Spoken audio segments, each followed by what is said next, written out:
ايه لو سمحتي بس بعد اذنك انا عايزه اطلب من حضرتك بس طلب. اتفضلي يا حبيبتي اتفضلي. طيب سيبك جاي وعايز تسيبني وانا خايفه منه قوي. هيسيبك ليه؟ عشان انا تعبانه وبقالي فتره كليتي وجعاني وبقالي فتره كليتي وجعاني. مفيش، طب احنا مع بعض اهو، ما تخافيش. ايه اللي جابك هنا؟ في ايه بس يا استاذ بالراحه؟ انا مش اسكت انت. ايه اسكت ثانيه انت. ثانيه معلش. انا مش قلت لك استنيني على اول الشارع؟ في ايه؟ ايه اللي جابك هنا؟ اصلا ايه التعامل ده؟ في حد بيدخل على الناس كده بالطريقه؟ بكلم خطيبتي. ايه اللي جابك هنا؟ تعبت فجيت اقعد شويه. فجيت اقعد شويه. انا قلت لك استنيني، ما تتحركيش لما اجيلك. كنت تعبانه بس. استنيني هناك وانت وبعدين تعبانه. ثانيه واحده، ايه التحكم ده اصلا؟ هي تعبانه وقالت لك هي تعبانه، في ايه المشكله؟ انت مالك؟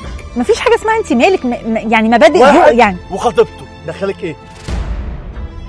يا استاذ ما ينفعش كده، لازم تقدرها شويه. هقدرها؟ انا ليه اخد واحده عيانه هاخدها اغسل معاها 3 ايام في الاسبوع؟ طب هتشوفني انا امتى؟ هاخدها اغسل معاها 3 ايام في الاسبوع، طب هتشوفني انا امتى؟ طب ما تقف جنبها وساعدها علشان تخف وتبقى كويسه. انا عايز واحده تمتعني، عايز زوجه تاكلني تشربني. لا دي كده مش زوجه، دي كده خدامه، تروح بقى تشتري لك خدامه ولا تاجرها. لما تيجي تخفي ابقى اجي اتجوزك، مش دلوقتي. على فكره انا ما شفتش جحود بالمنظر ده. انا ما ينفعش بتكلم مع كده. خطيبتي. خطيبه ايه؟ انت خليت فيها خطيبتك، حرام عليك يا اخي. يا ست انا مش عايزك، ما بحبكيش.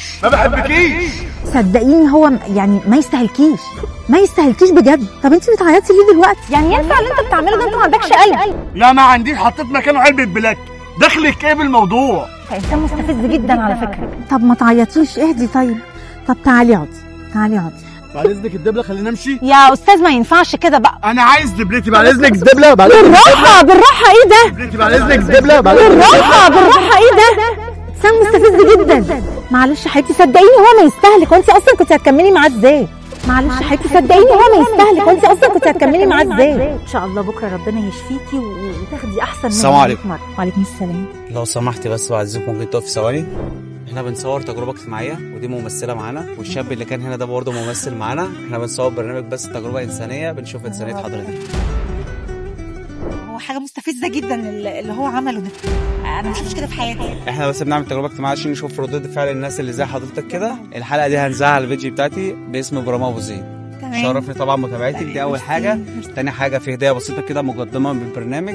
هات الهديه يا سعد. ليه ده سعد الممثل اللي معانا اهوت اللي كان بيزعلك. دي هديه بسيطه من البرنامج، اتفضلي. موافقه نذاع البرنامج؟ ممكن تعملي باي الكاميرا؟